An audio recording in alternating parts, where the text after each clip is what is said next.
अगर पैर में कांटा लगे तो पैर ये नहीं कहता है, हाथ कभी नहीं सोचता है कि मुझे क्या, पैर को कांटा लगा है, पैर पैर का काम करेगा।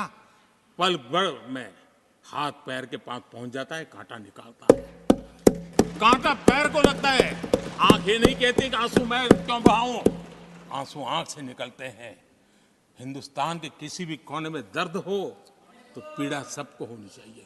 अगर देश का एक कोना, अगर शरीर का एक अंग अगर काम नहीं करता है तो पूरा शरीर अपंग माना जाता है।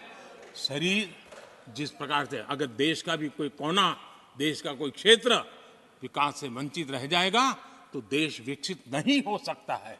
और इसलिए हमें भारत को एक अंगांगी भाव से देखना होना चाहिए, उसको टुकड़ों में नहीं देखना चाहिए। जिस प्रकार से हिंदी और भाषा बोली जा रही है, देश को तोड़ने के लिए, राजनीतिक स्वार्थ के लिए नए नैरेटिव गढ़े जा रहे हैं। एक पूरी सरकार मैदान में उतर करके भाषा गढ़ रही है। इससे बड़ा देश का दुर्भाग्य क्या हो सकता है? आप मुझे बताइए, झारखंड का कोई आदिवासी बच्चा अगर ओलंपिक के खेल के अंदर जाकर के मेडल लेकर आएगा तो क्या हम ये सोचते हैं कि तो झारखंड का बच्चा है? पूरा देश कहता है हमारा देश है।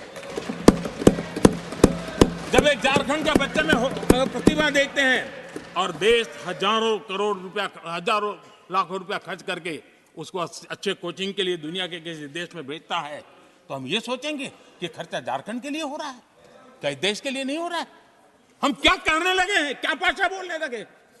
इस देश का गौरव, हमारे यहां वैक्सीन, देश के करोड़ों लोगों को वैक्सीन का, हम ये कहेंगे वैक्सीन तो उस कोने में बनी थी इसलिए हक उनका है, देश को नहीं मिल सकती?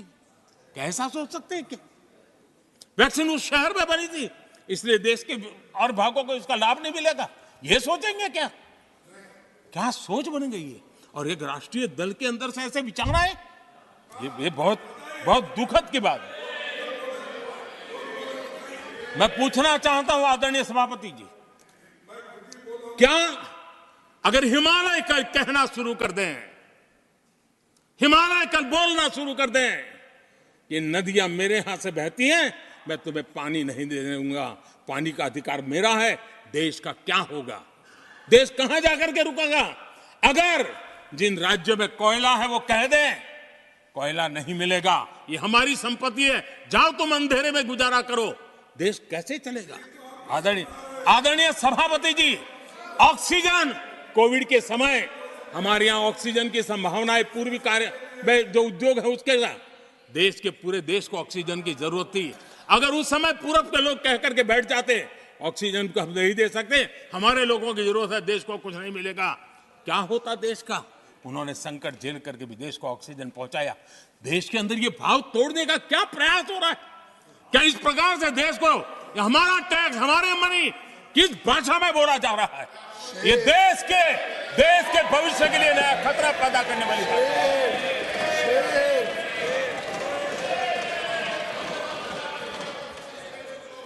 देश को तोड़ने के लिए नए नए नैरेटिव खोजना बंद कर दीजिए। देश को आगे बढ़ना है, देश को एक साथ लेकर के चलने का प्रयास कीजिए।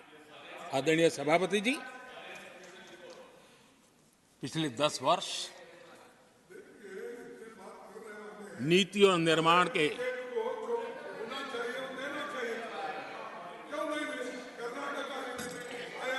आदरणीय सभापति जी, आदरणीय सभापति जी, Nothing will go on record. No. आदरणीय सभापति जी, Take your seat. नीति और निर्माण, This conduct doesn't suit your ये position. नए भारत की नई दिशा दिखाने के लिए Please take your seat. जो दिशा हमने पकड़ी, Please take your seat. जो निर्माण कार्य हमने लिए हैं, बीते एक दशक में हमारा पूरा फोकस बेसिक सुविधाएं जरूर मिले उस पर हमारा ध्यान केंद्रित रहा है। आदरणीय सभापति जी, हर परिवार का जीवन स्तर ऊपर उठे, उसके जीवन में ईज ऑफ लिविंग बढ़े।